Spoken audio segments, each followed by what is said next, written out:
महाराज हे जवळजवळ लहान मुलांना सुद्धा माहिती आहे, पण छत्रपती संभाजी महाराज आणि त्यांचा इतिहास जो आहे याच्या बाबतीत बरेच लोक अपरिचित आहेत. आणि त्यांनी कमीत कमी संभाजी हा एक राजा होता आणि तो शूरवीर होता, लढवय्या होता, हे त्यांच्या चित्रपटामधून समोर आणून दाखवलं. त्यामुळे कमीत कमी तो अंधारामध्ये असणारा इतिहास थोडाफार का होईना आणि तो विस्मृतीत गेलेले संभाजी महाराज पुन्हा लोकांच्या समोर आले या चित्रपटामुळं. याचा आनंद वाटतो.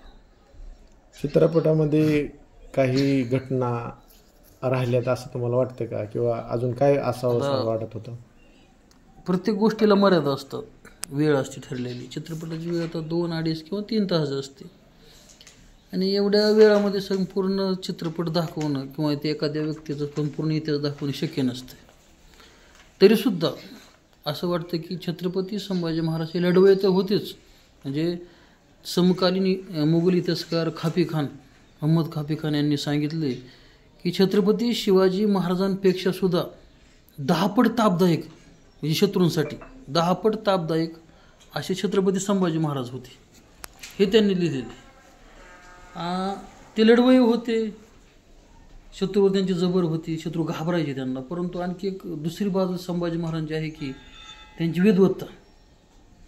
ज्ञानेश्वरांनी वयाच्या 16 वर्षी ज्ञानेश्वरी लिहिली, तसं संभाजी महाराजांनी सुद्धा वयाच्या 14 वर्षी बुद्धभूषण नावाचा ग्रंथ लिहिला. जीवनाचं चिरंतन तत्व सांगणारा ग्रंथ संभाजीराजांनी लिहिला. त्यांना जवळजवळ 18 भाषा ज्ञात होत्या. रायगडावर ज्यावेळेस ब्रिटिश अधिकारी रायगडावरती राज्याभिषेकाकडे आले होते राज्याभिषेक करण्यासाठी, त्यावेळेस त्यांना फक्त इंग्रजी भाषेत होती. तर राज्याभिषेक कसा असतो, तिथं चाललेले विधी काय आहेत, हे सगळी माहिती देणारा एक युवराज होता, तो म्हणजे संभाजी महाराज. आणि बुधभूषणामध्ये आता मी काही त्यातले वाचलेलं आहे. दूतच्च सुराच्य मांसाचे वेशा पापादी चोर परदार सेवा यतानी सप्त व्यसनानी सप्त नर सुधर नरक नयंती. दूतच्च म्हणजे जुगार खेळू नका, सुराच्य म्हणजे दारू पिऊ नका, वेशागमन करू नका, परकीय स्त्रीची सेवा करू नका, दुसऱ्याची संपत्ती घेऊ नका, चोरी करू नका, असे 7 प्रकारचे कर्म करणारे लोक म्हणजे नरकाचे द्वार असते. संभाजी महाराजांनी त्या बुधभूषणामध्ये लिहून ठेवलेलं आहे. मग जो राजा वयाच्या 14 वर्षी इतक्या चांगल्या गोष्टी त्या पुस्तकामध्ये लिहू शकतो, तो राजा व्यसनी, श्रीलंपट किंवा राजबडवा असू शकत नाही. आणि त्यात त्यांच्या वयाचा विचार जर केला तर अवघं 32 वर्षाचं आयुष्य त्यांना मिळालं.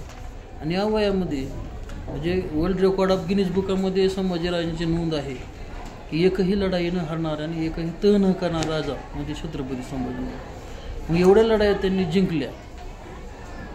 आणि मग त्या बाकीचे जे आरोप त्यांच्यावरती केलेले गेले, या गोष्टी करायला त्यांना वेळ कधी होता, ही साधी गोष्ट आहे. धन्यवाद सर.